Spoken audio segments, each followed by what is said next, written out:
ինչ է սպասվում ասա։ Գիտեք, նախ այո, տոտալ ռեպրեսիաների մասին խոսքը նման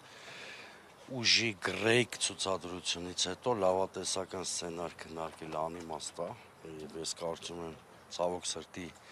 ձերբակալությունների եւ այլ ռեպրեսիվ մեթոդների ականատես կլինենք։ Գիտեք, որ ընդդիմադիր դաշտում կա գործընկերություն, բայց ես կարծում եմ եւ կարող է ընդդիմադիր իրական կոնսոլիդացիան հենց այստեղ ու այս հարցի շուրջ ձևավորվել, որտեղ ի վերջո մենք կոնսոլիդացիան պատկերացնում ենք քաղաքական դիմադրության տեսքով։ Ստանդարտ իրավիճակում չենք ապրում եւ ճիշտ կլինի, որ այդ քաղաքական կոնսոլիդացիան, որի մասին խոսում ենք, դիմադրության տրամաբանությամբ էլ կայանա, այսինքն հենց նման դեպքերի վրա, ոչ թե կաբինետներում, գրասենյակներում։ Գիտեք, ամեն ռեպրեսիային պետք է ուժեղ հակազդեցություն լինի, պարտադիր չի զանգվածային միանգամից մեծ հանրահավաք լինի, բայց հիմա մենք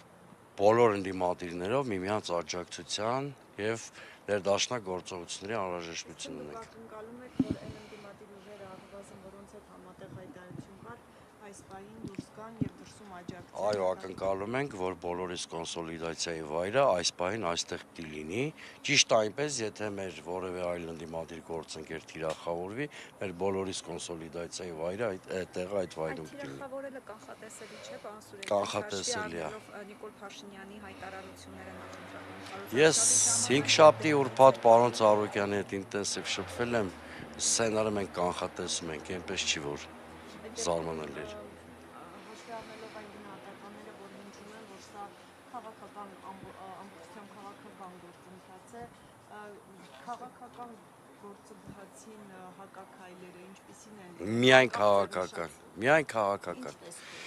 Գիտեք, տեսեք, շատ պարզ է, պիտի ընդդիմությունը այնպիսի կոնսոլիդացված համակարգ կարողանա ստեղծել, որ այդ պատժիժ մեքենայի ատամները մաշեն։ Այսինքն աշխարհում միշտ տենց է, ավտորիտար իշխանությունները բեսպրեդել անում են այնքան ժամանակ, քանի դեռ ուժեղ դիմադրության չեն հանդիպում։ Չկա ուժեղ դիմադրություն, կերտով բոլորիս ձերբակալելու է։ Իսկ ինչու չկա ձեզ։ Ինչ։ Ինչու չկա ձեզ։